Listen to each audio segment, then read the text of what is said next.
l'IFCE en économie et je suis basée à l'INRAE de Montpellier. Donc tout d'abord, je tenais à remercier l'IFCE pour l'organisation de ces journées. Donc aujourd'hui, je tiens aussi à excuser Vanina Deneux-Lebar qui devait faire cette présentation et qui ne peut pas être parmi nous aujourd'hui. Donc elle s'excuse du fait de circonstances personnelles malheureuses. Donc je la remplace un peu au pied levé. Donc je vous présente par avance mes excuses pour la qualité de cette présentation parce que je vais vraiment avoir besoin de mes notes. Voilà, ensuite je ferai de mon mieux pour répondre à vos questions dans la limite de mes compétences sur le sujet. Je connais les travaux de Vanina, mais bon, bien évidemment, pas aussi bien qu'elle. Donc voilà, donc je vais vous présenter quelques résultats des recherches exploratoires de Vanina sur la question de la sortie des chevaux du travail. Et cette question, attention, vue par les professionnels de la filière équine. Donc je vais commencer par le contexte et la méthodologie de cette étude. Donc la question du devenir des chevaux après leur activité de travail, ça devient une question qui est de plus en plus prégnante aujourd'hui, notamment du fait de l'évolution des considérations sociétales envers les animaux domestiques. Donc on parlait tout à l'heure des mouvements animalistes. Cette question, bien sûr, elle est aussi porteuse d'enjeux très importants pour la filière, qu'ils soient économiques, environnementaux, sanitaires, moraux, et donc bien entendu d'enjeux politiques pour les acteurs du secteur équin. Donc pour mieux appréhender cette question, je vais revenir sur un petit rappel historique. Au XIXe siècle, les chevaux avaient principalement une vocation utilitaire et donc il y avait d'importants problèmes de maltraitance qui étaient constatés. Donc suite à ça, la SPA a obtenu en 1866 la légalisation de l'hypophagie. Et à cette époque-là, l'envoi des chevaux à l'abattoir, ça a vraiment été considéré comme une victoire pour le bien-être animal. Donc c'est ainsi que s'est instituée ce qu'on appelle la réforme des chevaux, et ce qu'on entend par réforme, c'est l'envoi des chevaux à l'abattoir, après leur carrière.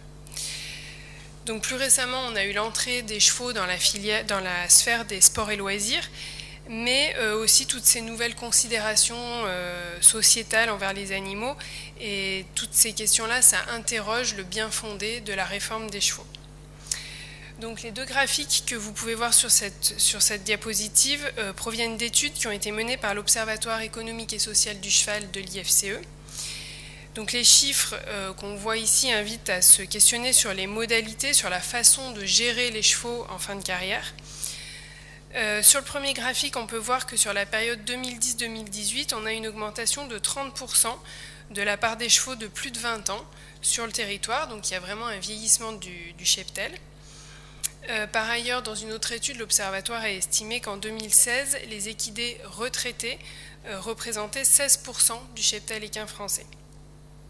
Sur le deuxième graphique à droite, vous pouvez voir qu'on a une diminution de l'envoi des chevaux à l'abattoir au profit de l'équarrissage, ce qui peut laisser supposer une recrudescence des chevaux qui sont gardés à la retraite.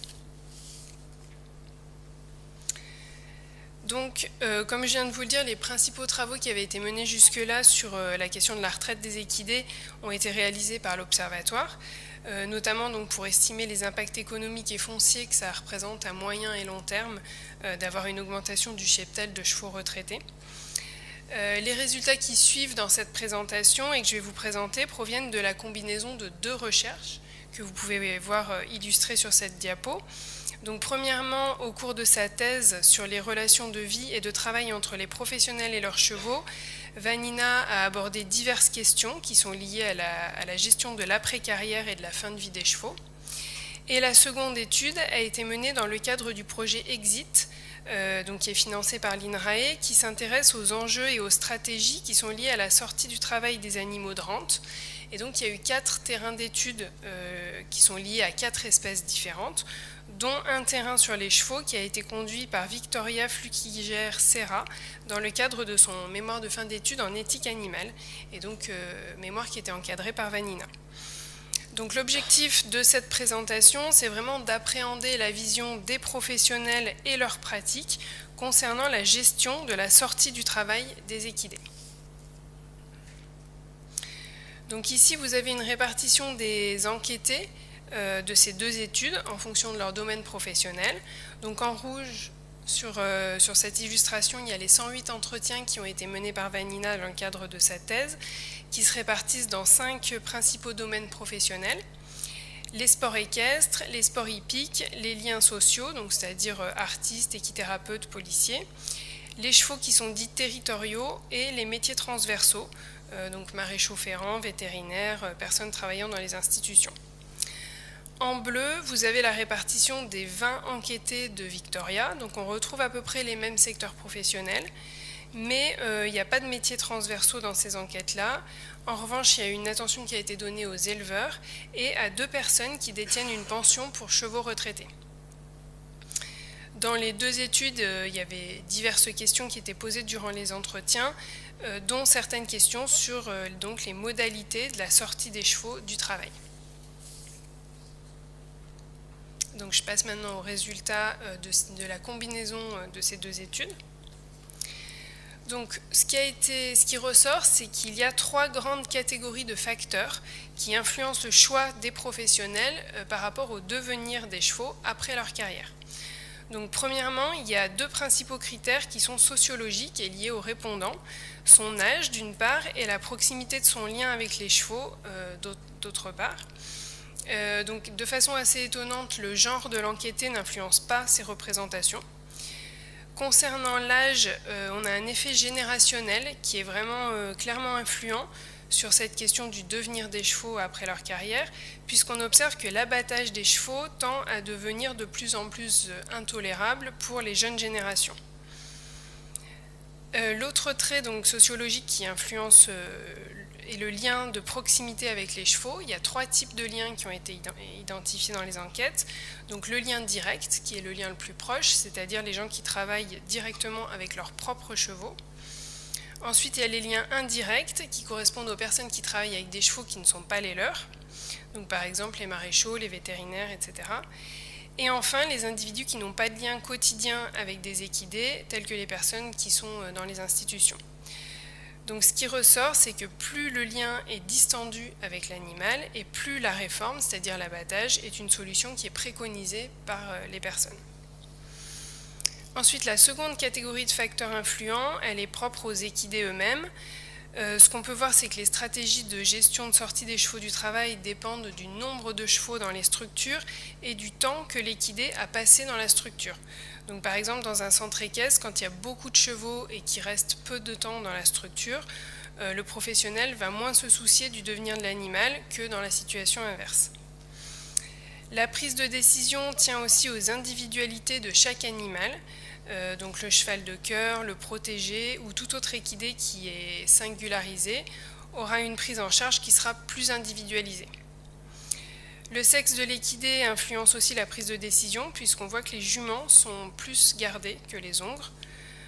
Donc on voit clairement ici que le facteur du lien et la qualité du lien entre l'homme et entre le professionnel et l'équidé intervient fortement dans les décisions. Ensuite, la troisième catégorie de facteurs décisionnels et structurels, puisque bien entendu, les ressources financières, foncières et en temps du professionnel vont influer sur son choix de garder ou non ses chevaux à la retraite sur son lieu d'exploitation. Donc au-delà de ces variables qui influencent la décision des professionnels, tous les enquêtés témoignent d'un devoir moral envers leurs équidés. Donc ça, c'est un point commun à toutes les relations de travail entre humains et animaux en général. Donc ça renvoie à ce que Jocelyne Porcher a théorisé en s'appuyant sur la théorie du don de Marcel Mauss. Donc la particularité du travail avec les animaux domestiques réside dans le fait que les humains entrent dans un contrat tacite de don contre don avec leurs animaux. Autrement dit, aux dons que les animaux font aux humains en répondant aux tâches demandées, ceux-ci s'engagent en retour à leur assurer protection et soins. Donc Jocelyne Porcher indique que cela constitue un devoir moral envers soi-même, c'est-à-dire une déontologie par rapport au métier et un engagement envers l'animal. Et en fait, cet engagement moral des humains envers leurs animaux, bien sûr, il est exacerbé lors de la sortie du travail des animaux, ce qui crée des tensions morales pour les professionnels entre l'idéal de la bonne retraite qu'ils voudraient pouvoir offrir à leurs chevaux et puis bien sûr les contraintes, la réalité qui leur est imposée par leurs propres contraintes, qu'elles soient économiques, foncières ou temporelles. Donc à partir des résultats de ces deux études, il y a une typologie qui a été créée qui représente les stratégies mises en place par les professionnels pour gérer la sortie des équidés du travail. Et donc il y a 3 types qui ont été identifiés. Donc le premier, c'est les chevaux qui demeurent sous la garde du ou de la professionnelle. Donc ici, on retrouve surtout les chevaux qui ont marqué la vie de la personne, donc les chevaux de cœur. Les juments aussi, comme on l'a déjà dit, sont majoritairement gardées car elles vont à l'élevage. Et en fait, le fait de pouliner n'est pas considéré comme un travail par les professionnels. Ensuite, il y a le cas des chevaux difficiles. Donc là, c'est-à-dire les chevaux qui sont considérés comme trop dangereux ou instables pour que les particuliers puissent s'en occuper.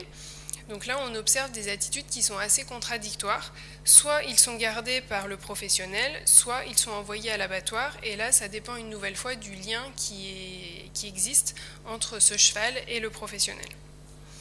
4 minutes. Alors, dans de rares cas, notamment dans le secteur des centres équestres, la retraite des animaux peut être anticipée et financée par les adhérents de la structure qui vont payer une cotisation en plus pour que les équidés retraités soient gardés dans la structure. La seconde stratégie de gestion est de recourir à des particuliers. Donc là, c'est vraiment la stratégie majoritaire utilisée par les professionnels. Donc la figure idéale typique de la petite cavalière est alors mobilisée. Donc là, il s'agit d'un cavalier amateur à qui on vend l'équidé encore assez jeune pour qu'il puisse en profiter et créer un lien avec le cheval pour ensuite assurer la retraite de l'animal.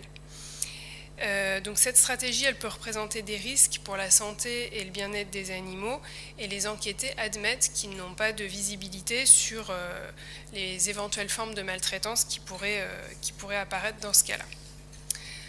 Enfin, la troisième stratégie, c'est celle de la réforme de l'animal, donc son envoi à l'abattoir.